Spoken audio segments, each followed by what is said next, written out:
You ever notice how the woman in your life can say, we need to talk, and your whole body just freezes? Like literally your brain goes into survival mode before she even finishes her sentence. Yeah, that used to be me. And it almost cost me everything.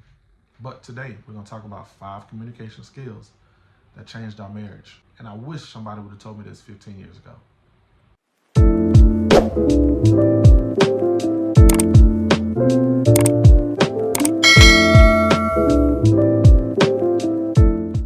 Before we get into it, let's be real about why this is so hard for us as men to do. Most of us grew up being told to just handle it. Be strong, or don't cry, or suck it up. And somewhere along the way, we learned that talking about feelings equals weaknesses, or opening up equals that we're weak.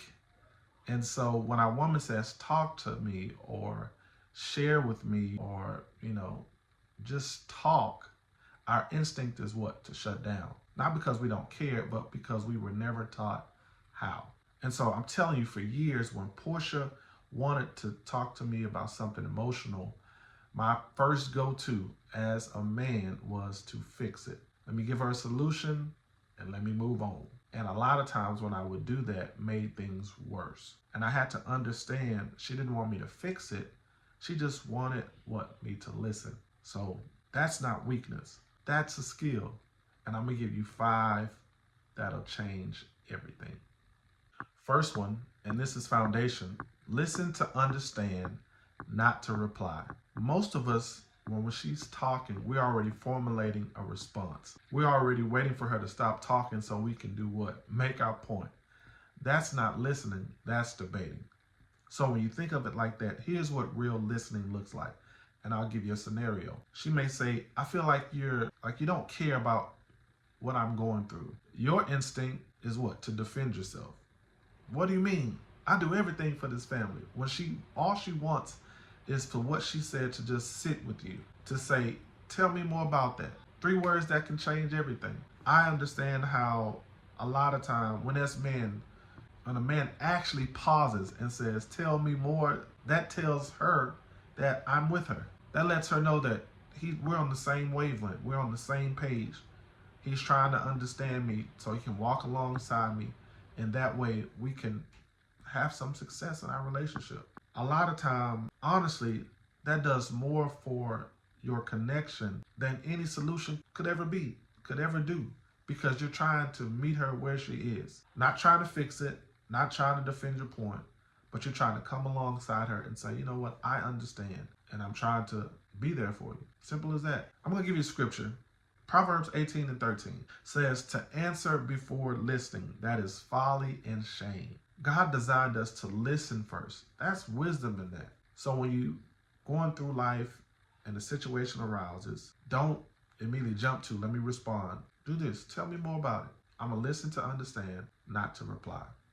Second skill, name what you're feeling, not what you're thinking. Name what you're feeling, not what you're thinking. What you're feeling. Most men can tell you what they think about any and everything, but ask us how we feel and we go, what? I don't know. Fine, whatever. Man of many choice words. But when you think about that, but here's the thing. I'm fine is not a feeling. I'm okay is not a feeling. I'm frustrated is. I'm overwhelmed is.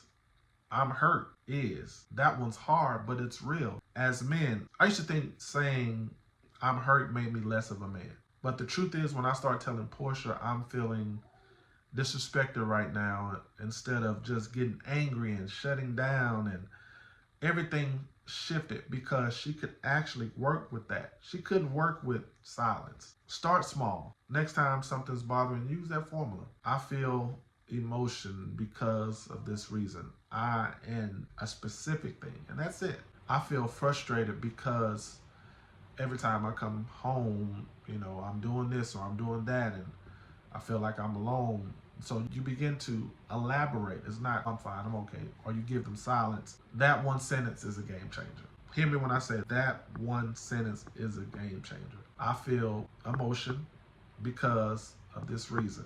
And I need a specific, it could be a specific thing.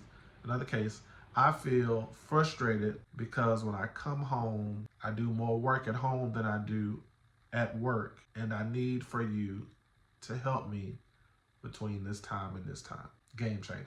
If any of this is hitting home with you, do us a favor. Hit that subscribe button right now. I'm Jermaine.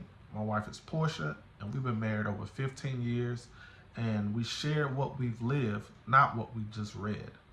So we're building up a community of couples that will actually want to grow together. So join us. Hit that subscribe button now. Skill number 3. This one saved us more than once. Learn to pause without pulling away. There's a huge difference between saying, I need a minute to process this, and just walking out of the room in silence. One is healthy communication, and the other feels like abandonment. I know early on in our relationship, I would just shut down, go quiet, walk away, and in my mind, I was protecting the situation. I didn't want to say something I regret, but to Portia, it felt like I didn't care enough to stay in the conversation. I know as men, that's a lot of our go-tos. We're just gonna leave. We're just gonna, abort mission. We're just gonna take off. We're gonna blow off some steam, and then when we come back, we're not even gonna talk about it. And I found myself doing that a lot. Learning to pause without pulling weight was a skill that benefited us greatly. And that's the thing, if I would just say, hey, give me 20 minutes and we'll come back to this. Game changer. Give me 15 minutes and we'll talk about it. Versus just silence. The silence is what kills you. Also kills your relationship. The pause with a promise, that builds trust. So if you need to, just say, I hear you. This is important. I want to be present for it. Can we come back to this in an hour so I can process this? That's not avoidance. That's maturity. Can I take some time and, download all of this, process it, and then we'll finish talking about it. But the key thing, go back and talk about it. Don't just say it and forget about it or sweep it under the rug. Make sure that when you do this pause, it's for a reason. It's a pause with a promise. So that builds the trust in your relationship. That's not avoidance. Remember, that is maturity. Skill number 4, fight the problem, not each other. When conflict shows up, and it will, keep staying in a relationship. It will. The easiest thing in the world is to make your partner the enemy because he or she is right there.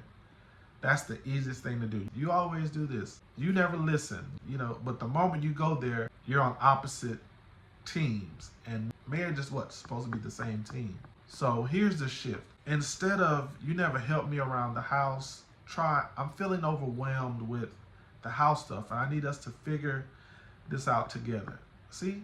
Team. Versus you always do this and you always do that. And we can never do this because of what you do. And so now you're playing on separate teams when in marriage, you're supposed to be on the same team. Same problem, just different energy. How you do it, how you use it. One creates a fight and the other creates what? A conversation. And we know that communication in relationships, certainly in marriage, is key, is beneficial. So remember, fight the problem, not each other. We had to learn, and I'm telling you, this took years. Hear me when I said this took years, that when Portia brought a problem to me where I felt like she was attacking me and she was inviting me into the solution. And when I stopped getting defensive and started getting curious, or our arguments went from 2 hours to 20 minutes. Hear me when I say this, it was a game changer because I had to learn that she's bringing this to me, to dialogue, to understand, to see a solution, not like we said earlier, not to immediately fix it and move on, no, but to really come alongside her and do this thing called life. Last one, and this is one that most people skip. Speak life over your relationship. Hear me when I say this. Speak life over your relationship.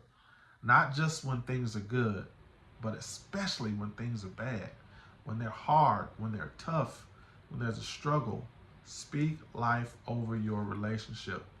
The Bible says in Proverbs 18:21 that what? Death and life are in the power of the tongue. What are you speaking over your marriage? What are you saying? What are you putting in the atmosphere? What are you speaking over your partner when they're not in the room, when they're not around? What are you saying? What are you uplifting them when they are present, or are you still uplifting them when they're not present? And this goes both ways. But men, because this is our segment here, the words you speak over your wife, over your relationship, they carry weight. Hear me when I say this. When you tell her, we're going to get through this. When you tell her, we're going to make it. When you tell her, I choose you and I'm still choosing you. That creates safety. That creates a ride or die. That creates someone that's going to ride with you as long as she knows where she's going. She'll take that ride with you on the passenger side of this thing called life. And safety is what allows what? Real communication to happen. And let me tell you, man, throughout the, going on 16 years, and I had to learn the hard way. The way you talk about your relationship to your boys, to your family, to whoever, to your, your friends, that matters too, because if you're tearing her down outside the house, you can't build her up inside of it. Speak life always, not sometimes, not on the weekends, not on church on Sunday morning or wherever you go, but always speak life to your relationship. Always. All right. 5 skills. Let's recap it. Listen to understand, not to respond. Number 2, name what you're feeling. Number 3, pause without pulling away. Number 4, fight the problem, not each other. And number 5, speak life over your relationship. Now, here's the truth. Knowing these 5 skills is not enough. I'm going to just be plain and simple with you. You have to practice them.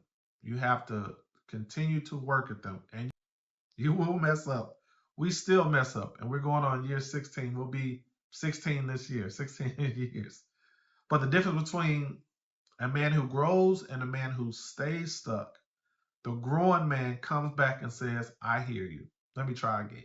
Let me try to do this again.